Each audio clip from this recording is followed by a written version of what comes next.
Today we're talking about a phrase, I will give you wisdom. How do you define the word wisdom? Just shout it out. What is it? Knowledge? Learning? Understanding? Knowing how to use the knowledge? Experience? Age? That's why you're I won't, just extremely wise people over there. I want to talk a little bit about wisdom. We have been actually covering the book of Luke for over a year now. In this church, what we love to do is we actually like to take the books and just go through them. Sometimes people will take like little snippets out of stuff and they'll put it together and they'll do like a theme or something like that. I like to keep it in context a little bit and just kind of go through those stories and just say what was happening at that time and why was it written down for us to acknowledge and to learn from, and what can we learn from it, and how are the ways that we can interpret it. As we're getting toward Easter, funny enough, our book of Luke ends on Easter. And I didn't plan it that way, but I think that's kind of cool. So Jesus right now, as we're in Lent, we're getting closer to Easter, and this time Jesus is actually in Jerusalem and he is getting ready. And so some of the things that he is talking about are almost like his final messages while he is walking the earth. They're his final, there's almost like a sense of urgency to some of the things. Imagine if you were about to leave town or something, or you're going to go away, and the messages that you want to leave with your loved ones. That's what Jesus is kind of doing right now. But this message is a little bit tricky. He sits down with his disciples, and I imagine this to be kind of a face-to-face type of thing. And he said, in the coming days, nations will rise against nations. Families will rise against families. There will be wars. There will be arguments. And this is where he looks at his disciples and he says, and you will be persecuted. You will be on trial. Some of you will even be killed because of me. But then he says, but I don't want you to worry about that. I don't want you to plan what you're going to say. I don't want you to think about having something in your head that you're going to use to handle it, because when that moment comes, when the moment of your trial comes, I will give you wisdom. And I always, we think about wisdom as knowledge, as what to do with that knowledge, age. But what is Jesus talking about? Because the thing that we always want to keep in mind is when Jesus is talking to people then, he is still talking to us now. There are messages that we are to hear.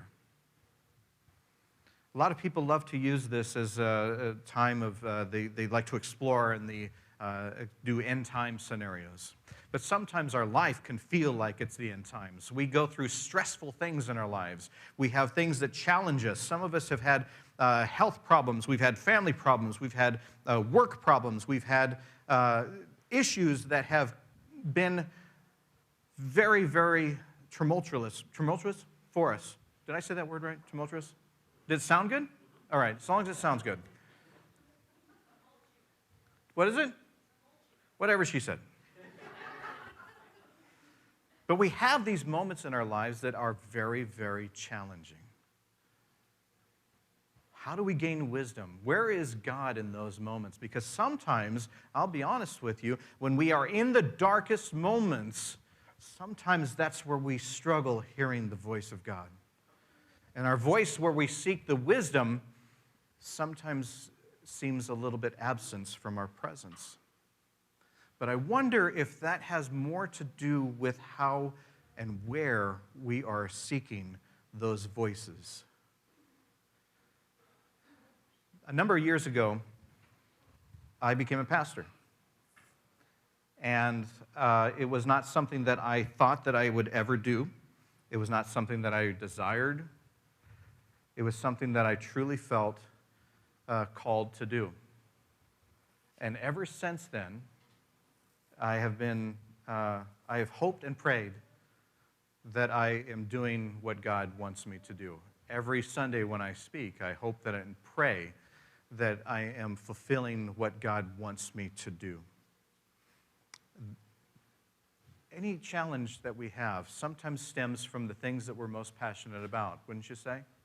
Those things that you are called to do are sometimes the things that you feel challenged in and struggle with. If you have things that you are most identified as, sometimes those can be the things that you are the most insecure about. We have those things that we face each and every day as we step forward and do things. Sometimes it's our own voice that tells us that we're not good at it, or that we shouldn't be in this field, or we shouldn't be doing those things. And it can be more than a job. It can be parenting. It can be friendships. It can be in relationships. It can be just anything that we feel love for. Sometimes those are the things that in our head we can tell ourselves that we're not good at, and we can start to do, what they call in AA, stinking thinking, that kind of thing. When I first became a pastor, I served a couple of churches. I served a church in Tecumseh, and then I served in Lincoln for a little bit. But I got to serve my first official big church where I'm the head pastor kind of thing in central Nebraska. And before then, I got to be honest, didn't know there was a central Nebraska. I was one of those guys that thought that the state ended at Lincoln, and then it was probably just all cornfield or what have you after that. And I remember for the first time driving to central Nebraska and just seeing how beautiful it became. You get into that area where there are remnants of sandhills and all that kind of stuff. I didn't know what a sandhill was. I just figured it was a beach and somebody was putting something together. But the town that I served was a smaller town, and the people there were fantastic. They were so friendly and lovely. I remember the first time that I moved into the house that they put me in. Yeah, they put me in a home.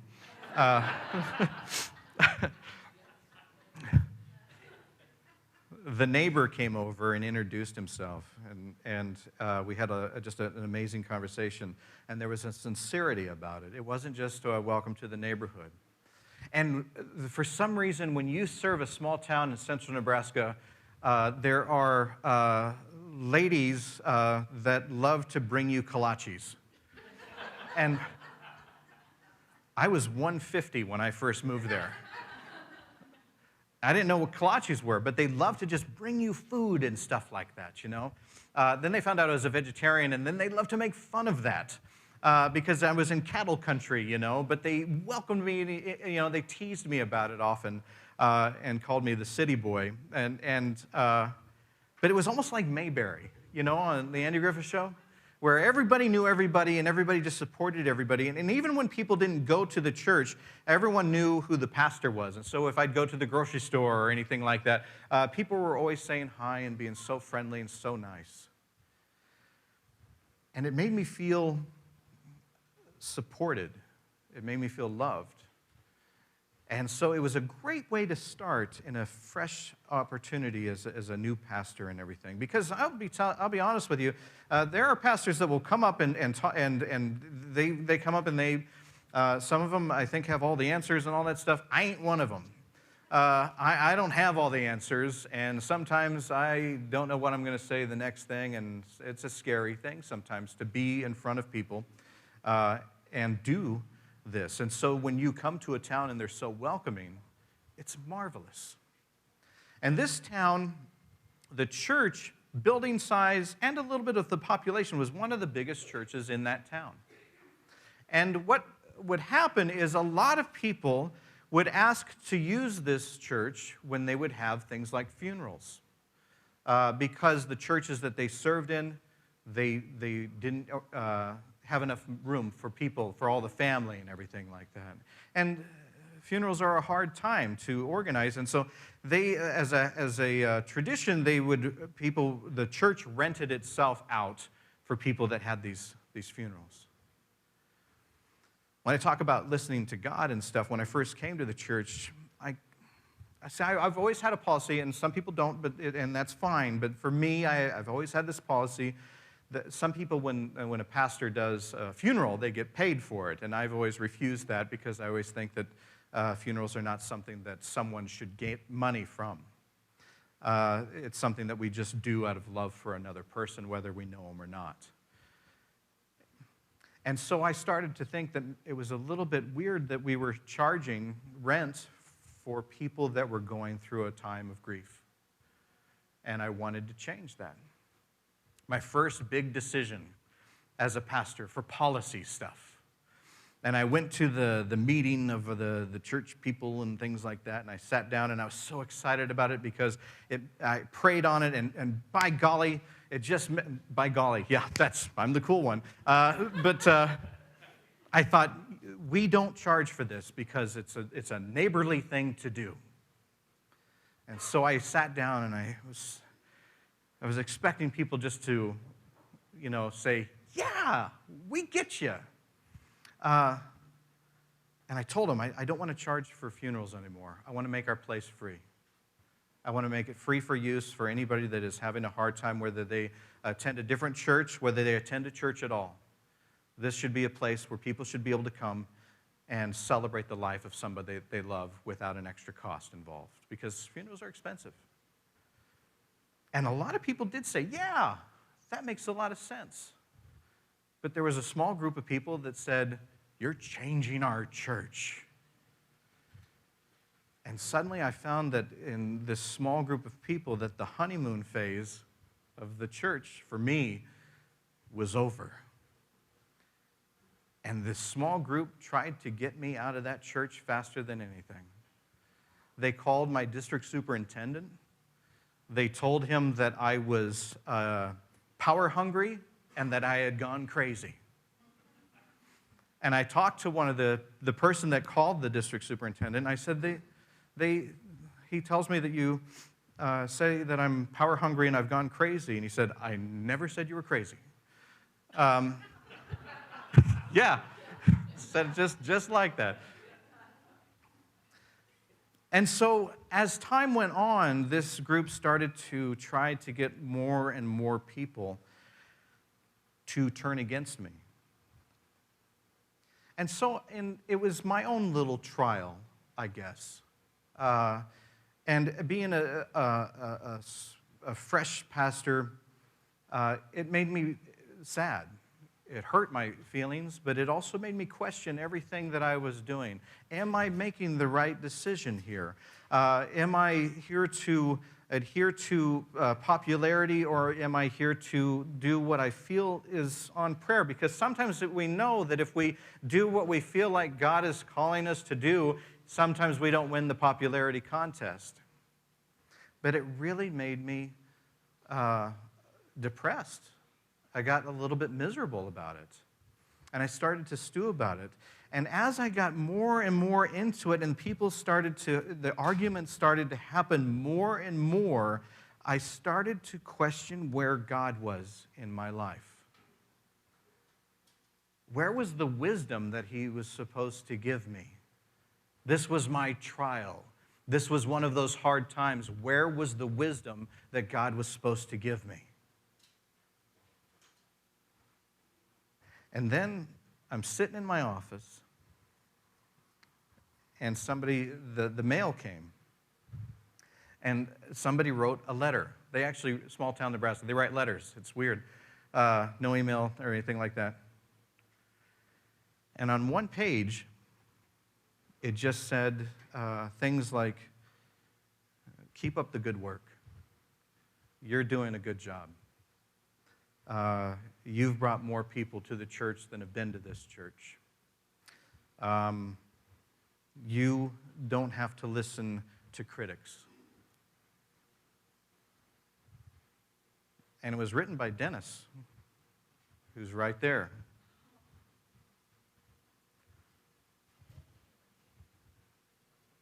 And that, I don't know if I ever told you this, Dennis. See, Dennis and Connie right there, they are family. They have, Connie's actually from that town, but they live in Lincoln, but they would come to church service to visit your mom and things like that. And Dennis became aware of what was going on because it's a small town and everybody knows what's going on in a small town. But that letter turned me around. It made me see another side. It made me step back and feel encouraged. And then I noticed other people in this town. My neighbor came over and talked to me. And it was almost like people started to just give me little words of encouragement. And I wonder, is that wisdom? When Jesus was talking about that you will face trials and tribulations and that things in your life will go, sour and you won't be prepared for them. When he talks about not having a script in your head because we don't know, sometimes those things come out as, and we just get knocked right on our butt. But when somebody gives you encouragement, when a true friend gives you encouragement, aren't they telling you the truth? When you have the fears and the insecurities and the challenges, isn't it a friend that when they are giving you encouragement, isn't the definition of encouragement truth? Saying, you can do this. You are good at what you do. You are loved. When we have the voices of negativity and all of the criticism and stuff, isn't it a little bit of wisdom when somebody comes over and says, you're going to be okay. You can do this.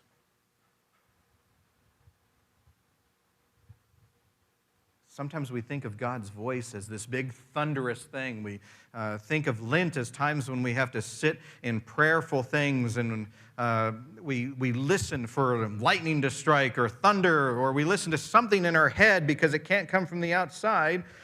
But maybe God speaks to us through each other. Maybe when Jesus said 2,000 years ago, I will give you wisdom, what he really was saying is, I'll give you neighbors. Neighbors to tell you when life is hard that it'll be okay. Neighbors to say, I'm here for you. Neighbors to say, whatever you're going through, I love you. Maybe that's the message of God. And maybe that truth is what gives us true wisdom.